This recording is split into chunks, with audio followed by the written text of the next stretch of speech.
Cela devait être une simple conversation avec des élèves d'une école de commerce. Laurent Wauquiez leur avait même demandé de ne pas enregistrer ses propos pour pouvoir parler librement. Il faut que tout ce que je dise reste entre nous. Donc pas de tweets, pas de posts sur les réseaux sociaux, pas de transcription de ce que je dis. Parce que sinon, ça peut tout simplement pas être un espace de liberté et ce que je vais vous sortir sera juste le bullshit que je peux sortir sur un plateau médiatique. Et en effet, le président des Républicains s'est lâché. Sur Emmanuel Macron d'abord, sujet léger, la chemise façon Wauquiez. Lui, pour faire cool, il fait comme moi. Il se met en chemise, bras de chemise. Jamais un président de la République s'était mis en bras de chemise. Les critiques sont plus graves lorsqu'il accuse le président de la République d'être à l'origine de la démolition de François Fillon pendant la campagne présidentielle. Objectivement, il a quand même eu un alignement de planètes assez inespéré. Que Fillon gagne la primaire et que derrière il le démolisse, je suis sûr et certain qu'il l'a organisé. Je pense qu'ils ont largement contribué à mettre en place la cellule de démolition. Oui, bien sûr. Puis Laurent Wauquiez commente l'affaire Darmanin et prédit l'avenir du jeune ministre. Il sait très bien ce qu'il a fait. Vous penserez à moi dans les semaines qui viennent, mais lui, je lui promets pas un grand destin. Parce que ça va faire très mal et ça va devenir l'incarnation de ce qu'a été Cahuzac. Et donc il va tomber. Il n'y a pas que ses adversaires politiques qui en prennent pour leur grade. Angela Merkel, une chancelière sans charisme selon lui. Nicolas Sarkozy, un président obsédé par les écoutes. Nicolas Sarkozy, il en était arrivé au point où il contrôlait les téléphones portables de ceux qui rentraient au Conseil des ministres. Il les mettait sur écoute pour pomper tous les mails, tous les textos et vérifier ce que chacun de ses ministres disait. L'ancien président de la République appréciera. À propos très cash de Laurent Wauquiez, qui n'ont pas manqué évidemment de faire beaucoup réagir sur les réseaux sociaux, à commencer par Christophe Castaner, délégué général de La République En Marche, secrétaire d'État. Il s'interroge sur la vraie nature de Laurent Wauquiez, mépriser les journalistes, Nicolas Sarkozy ou Angela Merkel, et même se convaincre qu'Emmanuel Macron le copie. C'est surprise, non, réagit Christophe Castaner. Réaction également du porte-parole du gouvernement, Benjamin Griveaux. Diffamation, injure, vulgarité, une conception particulière de l'enseignement. Les étudiants de l'EM Lyon méritent mieux que ça. Voilà ce que dit Benjamin Griveaux sur Twitter. Toute la journée, Laurent Wauquiez a tenté d'éteindre la controverse provoquée par ses propos tenus devant des élèves de l'EM Lyon. Il revient d'abord sur la façon dont ces propos ont été rapportés. Les propos qui ont été diffusés ont été enregistrés de façon illégale, avec des méthodes peu déontologiques qui ouvrent la voie à des suites judiciaires. Des propos mal interprétés selon lui. Il n'a par exemple jamais été question dans mon esprit de soutenir qu'on ait fait surveiller des membres du gouvernement dans le cadre du Conseil des ministres. D'après certains proches de Nicolas Sarkozy, il aurait appelé l'ancien chef de l'État pour s'excuser platement.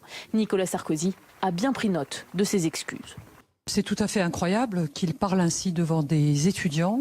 Ce n'est pas l'image d'un grand parti d'opposition tel qu'il serait souhaitable dans la démocratie. Enfin, les Français attendent de la franchise, attendent de l'engagement, attendent de l'action et pas des mots grossiers et de l'invective telle que Laurent Wauquiez nous l'a livré hier soir. Vous prenez les mots qui ont été dits là. Vous savez pas que c'est Laurent Wauquiez qui parle. Ça pourrait être un des membres de la famille Le Pen. C'est la même tonalité. C'est la même violence. Il y a plusieurs choses. Vous avez là, avec ce qui s'est passé, l'une des raisons pour lesquelles j'ai quitté les Républicains.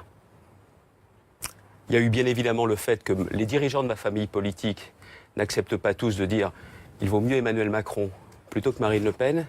Et puis il y a cette violence, ce cynisme en politique que j'accepte plus. Je n'ai pas été toujours exemplaire dans les fonctions précédentes parce qu'il y a une forme de jeu où il faut critiquer l'autre. Mais d'aboyer en permanence, de sauter à la gorge, de démolir l'autre, c'est une stratégie électorale, il ne faut pas s'y tromper. C'est une stratégie, c'est pas un accident, c'est pas... Ça ne vous surprend pas? Mais c'est du Trump, c'est pire que Trump. Certains veulent trumpiser la vie politique française. En disant de toute façon, c'est pas grave, c'est comme ça qu'on parle aux gens. Et dans ces cas-là, il faut mieux abattre les adversaires, les mettre à terre, plutôt que de faire le combat d'idées. C'est plus difficile de trouver les idées qui permettront l'alternance. C'est plus difficile de faire un projet pour la France et pour les Français. C'est plus facile de démolir matin, midi et soir. Et je pense que c'est cette dérive-là qui est terrible pour notre pays. Les Français veulent une forme de respect. La société française, elle est violente. Mais une société politique qui serait en permanence dans cette violence-là, je ne sais pas où ça nous amènera, mais moi, je ne veux pas y aller. Je ne veux pas y aller. C'est du pur délire? J'en suis persuadé. J'en suis intimement persuadé. Et je vous dis, parce qu'on voit bien que derrière tout ça, c'est marrant, mais... Mais pourquoi il dit ça? Il y a un nom qui revient. Buisson, les méthodes Buisson, la stratégie Buisson. C'est comme s'il était très présent, très omniprésent. Il travaille encore avec Laurent Wauquiez ? Attendez, posez-lui la question. Hein.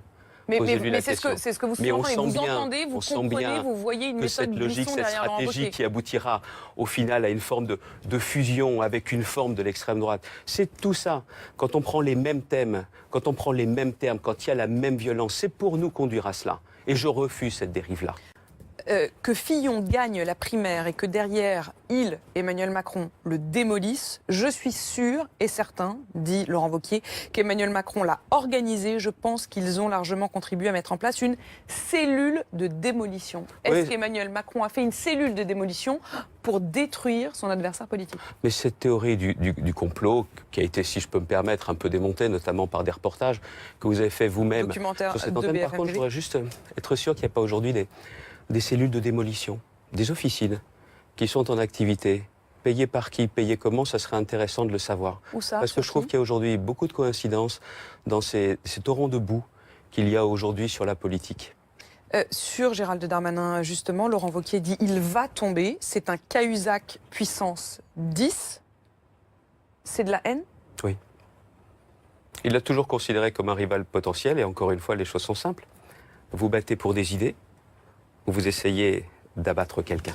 Chacun son choix. Moi, j'ai fait mon choix. Il ajoute encore un mot. Il dit, en ayant eu une séance de débat avec ma famille politique autour de la table, avec un certain nombre des responsables de notre famille politique, en les regardant dans les yeux, à propos donc de ces plaintes effectivement contre les hommes politiques sur des questions sexuelles, il dit, en les regardant dans les yeux, je me demandais, il y en a combien qui se disent pourvu que ça ne m'arrive pas? Bah, c'est sympa de bosser avec lui, visiblement. Ben moi, je ne regrette pas d'être parti. Ça veut dire qu'il estime que chacun, potentiellement, a une sorte d'épée de Damoclès au-dessus de la tête? Ben, vous avez l'air de bien résumer la situation. C'est faux? Non, attendez. Au bout d'un moment, tout ça, j'en ai marre. Je le dis, là, vous m'avez posé la question, et je sais pertinemment que si vous me posez la question et que si je ne réponds pas, c'est pourquoi il ne veut pas répondre. Alors, je vous réponds. Parce que je vois quelle est la stratégie électorale qu'il y a derrière. Les propos de fond sont quand même extrêmement graves. Terrible. C'est un président qui aurait mis un autre sur écoute, c'est un autre président qui a démoli son adversaire. Par rapport à la chancelière Merkel, quand même. Mais sur toutes ces questions-là, c'est que ça montre bien une dérive qu'il y a, une dérive qui est voulue. Tout ça est à dessein. Tout ça est à dessein. Mais je pense que c'est pas de ça dont a besoin la France, c'est pas de ça dont a besoin le débat politique.